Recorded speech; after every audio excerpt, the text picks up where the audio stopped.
My brain does. Yeah, and then I really liked that. It's a trap. Yes, it's a trap.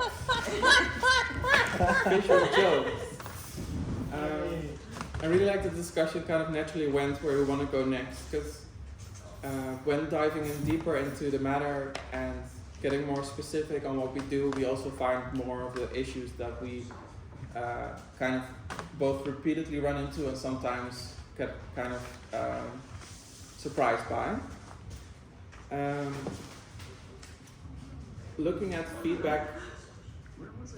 Should we wait? Okay. Nee, ik was een fiets halen, want hij gaat naar de stad. En ik loop zo naar huis. Dus. While we feel very connected, and connection I think is really a big part of DDG. A lot of the feedback that I get from people outside of DDG or people that visit our events is that they find it very hard to connect or find a way in our bubble. And I think that's a really big trap of our events, that indeed, because we organize with the same core of people, we have the same strengths for most of the events, but that also means the same blind spots. Mine is communication, because I wouldn't think of, when I organize an event, that you have to communicate to your audience that there is like a time schedule, like, oh, this DJ will start at this time, there will be an artist at this time, and that's kind of what we run into in a lot of our events. That people are like, oh, what's going to happen? We don't know. So I think connecting to our audience is one of our biggest pitfalls in previous events, and I hope in the future, after this meeting, also in our meetings, that's something we can really focus on improving.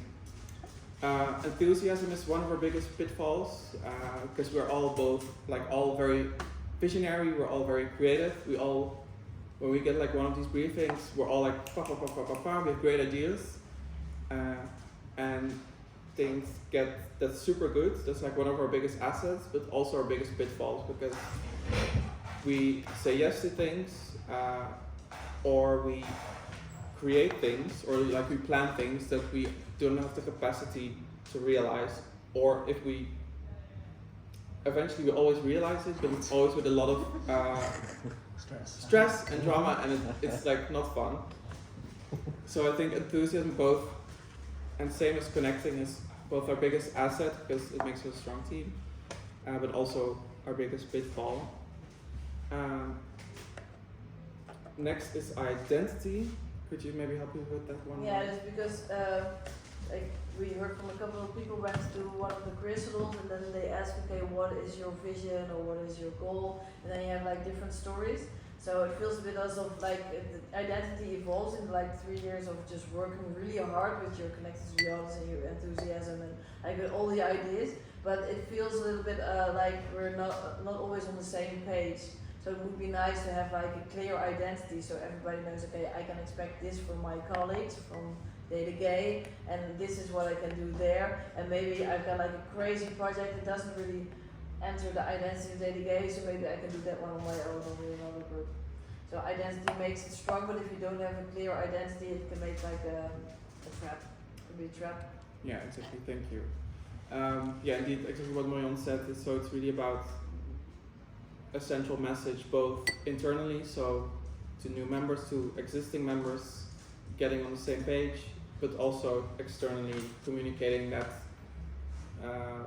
that both what we are, but what we do, why we do, that communicate that more clearly also on our socials, for instance, be more consistent with that, to really, because our website is fucking amazing. It's like one of the most beautiful websites ever, like Boss built it, and I think it shows our identity perfectly, but then, yeah.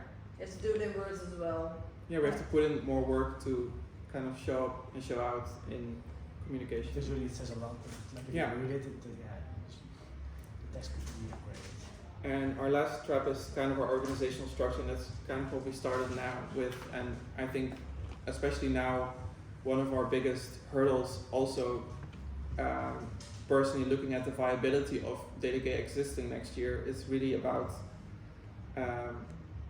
creating a solid base but also growing our base for more members, and that means working on these other 3 points, so people feel more welcome, so it's a lower threshold to join, so people know who they're joining, and I think that's going to be really essential because at least from my personal perspective, it's not very realistic for me to keep working as I did the last few years, and if I compare it to when I started with Dedicate, it really felt a lot more like teamwork. It felt a lot more spread out. Of course, we did also smaller events, but now, if we want to do bigger events, then we need more people.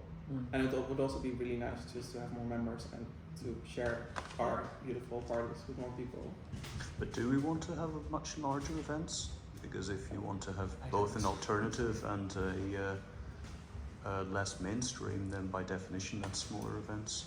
But even if we do the amount we do now, we still would need more support, and that's kind of the point. So that's kind of now the decision: do we want to stay at where we are now and do what we do now? Then we still need to grow in support, or we scale back, and then we have to consciously make a decision that we do less. So we can be either more focused, for instance, on those 2-3 events we do a year. So we just do 1 or 2 big parties, for instance, and we scale back all those other activities. Or we decide we're going to really invest our time and effort into growing us as an organization.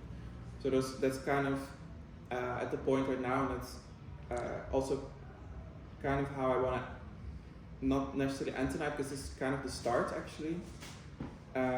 Because that's really what the next few weeks I want you all to spend on, like think for yourself, like David said, do we want to do bigger events or not? Do we want to do smaller events, for instance, or less, and stay with the group we are now, or do we want to focus on building that structure better? Yeah.